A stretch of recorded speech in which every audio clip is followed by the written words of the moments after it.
تو وہ اپنے ان حالات میں، جن حالات میں وہ گھرا ہوا ہے، اس کو تنقیدی طور پر دیکھنے اور ان سے نکلنے کی جد و جہد کا آغاز کرتا ہے۔ اقبال کی شاعری غیر معمولی ہے، جو انسان کو ایک نئے شعور اور ایک نئے عمل کا جو ہے وہ ایک اس کو تقویم عطا کرتی ہے، اور وہ تاریخ میں اپنا جو رول ہے اس کو ادا کرنے کے لیے وہ آگے بڑھنا شروع کرتا ہے۔ تو اقبال فرماتے ہیں کہ وہ مسکین اور غریب لوگ جن کو کوئی پوچھتا نہیں تھا، اور جو کوکنار کے خوگر ہو گئے تھے، اس کے عادی ہو گئے تھے، خوگر کا مطلب عادی، تو تیری نوا نے یعنی تیری شاعری نے ان کو بہت بڑے بڑے جذبے عطا کیے ہیں، اور تاریخ سے جلاوطن کیے ہوئے لوگ جو ہیں وہ اب اس میں لوٹ آئے ہیں، اور جو قوموں کی جد و جہد ہے، جو زندگی کی نبرد آزمائی ہے، اس میں وہ لوگ پھر سے شامل ہو گئے ہیں۔ تو تڑپ رہے ہیں فضا ہائے نیلگوں کے لیے، فضا ہائے نیلگوں، نیلگوں کا مطلب نیلی فضاؤں کے لیے، یعنی آسمانی فضاؤں کے لیے، مراد بہت اونچی فضاؤں کے لیے، بڑے بڑے میدانوں کے لیے، بڑی بڑی مارکوں کے لیے، بڑے بڑے میدانوں کے لیے جہاں وہ اپنی صلاحیتوں کا ظہور کر سکیں۔ تو وہ لوگ، کون لوگ جو ہیں وہ فضا ہے نیلگوں کے لیے تڑپ رہے ہیں، اس کے لیے بے چین ہیں، ان میں اڑنے کے لیے بے چین ہیں، یعنی اپنے عمل کو ان فضاہائے نیلگوں میں ظاہر کرنے کے لیے وہ لوگ بیتاب ہیں۔ کون لوگ؟ جو پرشکستہ، وہ پرشکستہ کے صحن سرا میں تھے خرسند، سرا سرائے کو کہتے ہیں، صحن سرا کا مطلب سرا کا جو صحن تھا اس میں کوکنار یا پوست پی کر نشے کی حالت میں رہنے والے لوگ جو ہیں، وہ جن کے پر بھی ٹوٹے ہوئے تھے، اور وہ صحن سرا میں نشہ کر کے ٹوٹے ہوئے پروں کے ساتھ سو کر جو لوگ خرسند تھے یعنی خوش تھے، وہ لوگ اب تڑپ رہے ہیں فضاہائے نیلگوں کے لیے۔ اقبال جانتے ہیں کہ جو بڑی شاعری ہے یا جو بڑا کلام ہے وہ انسان میں کس طرح کا تحرک پیدا کرتا ہے، کہ جن کے پر ٹوٹے ہوئے تھے ان کے پر نئے اگائے، اور جو صحن سرا سے کبھی میدان جنگ میں یا زندگی کی جد و جہد میں شامل ہونے کے لیے صحن سرا سے کبھی نکلے نہیں تھے، اور وہیں وہ خوش رہتے تھے، آج وہ جو یہ تاریخ لہو رنگ تاریخ ہے، اس تاریخ میں اپنا رول ادا کرنے کے لیے اب اس سے باہر نکل آئے ہیں، اور وہ یہ چاہتے ہیں کہ وہ وہاں داد شجاعت دیں اور اپنی تاریخ اور اپنی تقدیر کو پھر سے اس کی باغیں جو ہیں وہ اپنے ہاتھوں میں لینے میں کامیاب ہو جائیں۔ اس میں کوئی شک نہیں ہے کہ اقبال انسان کے جذبے میں، اس کی سوچ میں اور اس کے عمل میں جس طرح کی مہمیز کرتے ہیں، اس کی کوئی مثال ہماری گزشتہ 300-400 سال کی تاریخ میں جو ہے وہ نہیں ملتی۔ انہوں نے، ان کی شاعری جو ہے وہ ایک مردہ فرد اور مردہ قوم کے لیے ایسی ہی ہے جیسے کہ کوئی کم کہہ رہا ہو، اور اس میں حیرت کی بات یہ ہے کہ ان کے کم کہنے سے اور اس قوم میں بہت سارے ایسے افراد تھے جو اٹھ کھڑے ہوئے اور زندگی کی جد و جہد میں شریک ہو گئے، جو زندہ معاشروں کا اور زندہ انسانوں کا شعار ہوتا ہے۔ تو اقبال کہتے ہیں جب میں یہ کام کر رہا ہوں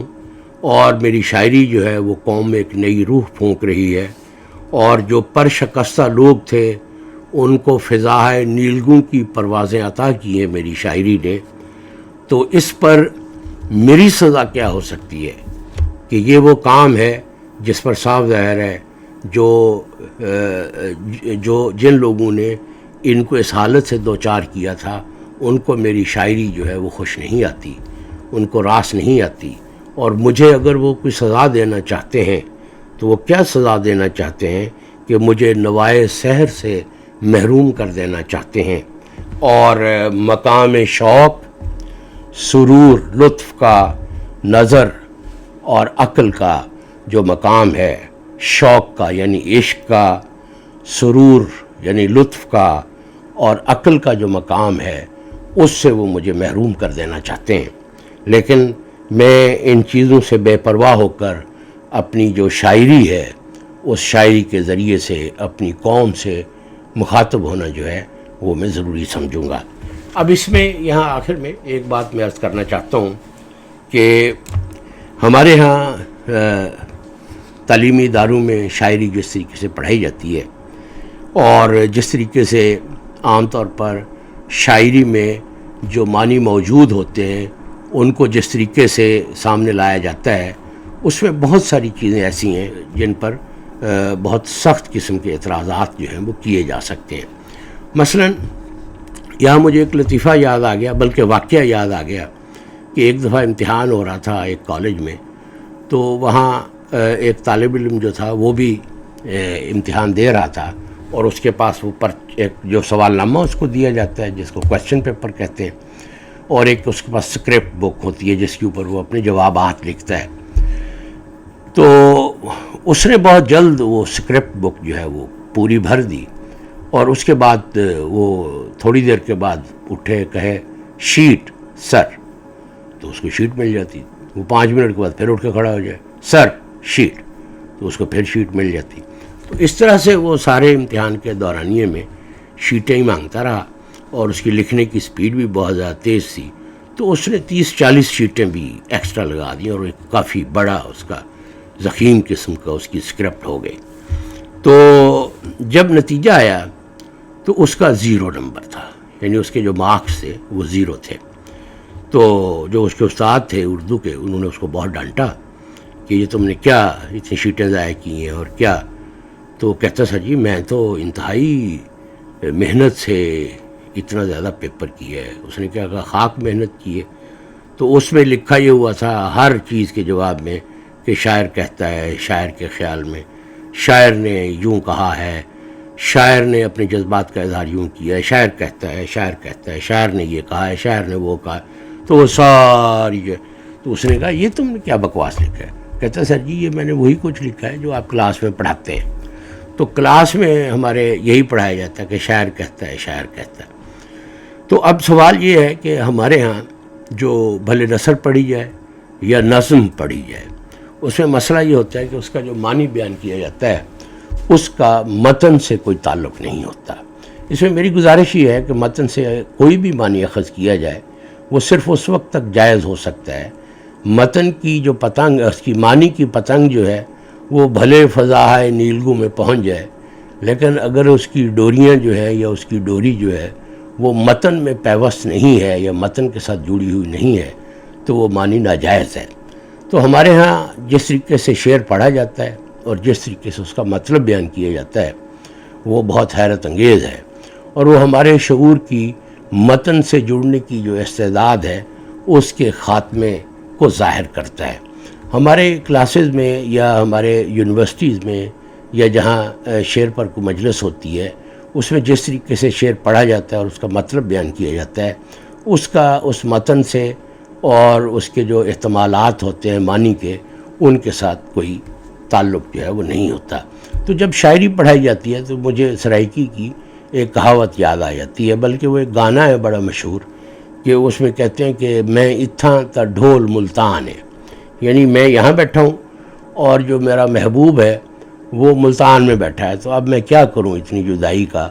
عالم ہے۔ تو ہمارے ہاں شعر پڑھنے اور اس کا معنی سمجھنے میں جو فاصلہ ہے وہ اتنا نہیں ہے جتنا یہاں سے ملتان کا ہے، بلکہ وہ نوری سالوں کا فاصلہ ہے۔ ہمارا ذہن جو ہے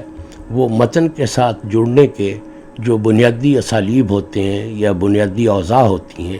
ان سے بھی محروم ہو چکا ہے۔ یہ چیز جو ہے یہ صرف شاعری میں ہی سامنے نہیں آتی، بلکہ جب بھی ہم کوئی فلسفیانہ یا کوئی فکری یا لٹریری مضمون پڑھتے ہیں تو اس میں بھی یہ بہت سنگین مسئلے کے طور پر سامنے آتی ہے۔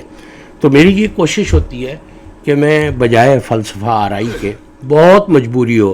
تو ادھر ادھر کی کچھ باتیں جو ہیں عرض کرنا ضروری ہوتا ہے، لیکن میری یہ کوشش ہوتی ہے کہ مشکل جو الفاظ ہیں وہ میں عرض کر دوں، اور اس معنی میں اس شعر میں جو احتوائے معنی ہے وہ میں اپنی احباب کی خدمت میں عرض کر دوں۔ اب اس کے بعد کچھ ثنائے بدائے وغیرہ ہوتے ہیں، صاف ظاہر ہے ان کی حیثیت ایکڈیمک نیچر کی ہے اور ان کی اتنی زیادہ ضرورت جو ہے وہ نہیں پڑتی، لیکن بعض کا جو تشبیہ یا استعارہ یا اس طرح کی کوئی چیز سامنے آئے جو اس کے لطف کو دوبالا کر دے، تو وہ میں ضرور عرض کرنے کی کوشش کرتا ہوں. تو انشاءاللہ کل سے ہم اس کا جو ایک نیا سیکشن ہے کتاب کا، اسلام اور مسلمان، ہم اس کے انشاءاللہ اگلی نشست سے اس کے مطالعے کا آغاز کریں گے. تو اور اس کا جو بنیادی مقصد ہے وہ یہ ہے کہ عصر حاضر کو سمجھنے کے لیے ہمارے پاس کوئی وکیبلری نہیں ہے، ہمارے پاس کوئی ایسے تصورات یا ایسے الفاظ نہیں ہیں جس سے ہم جدید عہد کو ایک ایسے تناظر میں سمجھ سکیں، ایک ایسے فکری اور تہذیبی تناظر میں سمجھ سکیں جو فکری اور تہذیبی تناظر ہمارا اپنا ہو. کیونکہ ہمارے ہاں جو سارا مال ہے وہ بھیک میں مانگے تانگے کا مال ہے. ہماری یونیورسٹیاں جو ہیں جو کچھ پڑھاتی ہیں اس میں ہماری اتنی بھی گنجائش نہیں ہے جتنی کسی کمرے میں سانس لینے کی گنجائش ہوتی ہے. تو وہ یونیورسٹیاں جو ہیں باہر کی جو نقل لگاتی ہیں وہ چونکہ عقل کے بغیر لگائی جاتی ہے تو اس لیے وہ بھی ہمارے شعور میں کوئی حرکت پیدا کرنے کے قابل نہیں ہوتی. یہی حالات ہمارے تعلیمی نظام کے ہیں کہ وہاں بھی کوئی ایسی چیز نہیں ہے جو ہمارے شعور کو جو بنیادی صلاحیتیں یا لیاقتیں یا استعدادیں ہوتی ہیں ان سے متصف کر دے اور ہم کاروبار دنیا میں یا کاروبار علم میں شریک ہونے کے قابل ہو سکیں. تو میری یہ کوشش ہوتی ہے کہ شعر سے وہی مطلب بیان کیا جائے جس کا احتمال وہ شعر رکھتا ہے. اگر وہ معنی اس میں نہیں ہے تو بلا وجہ to read oneself into the poetry, یہ جو طریقہ کار ہے اس سے بچنے کی کوشش کی جائے کیونکہ یہ دیانتداری پر مبنی نہیں ہے. بہت شکریہ.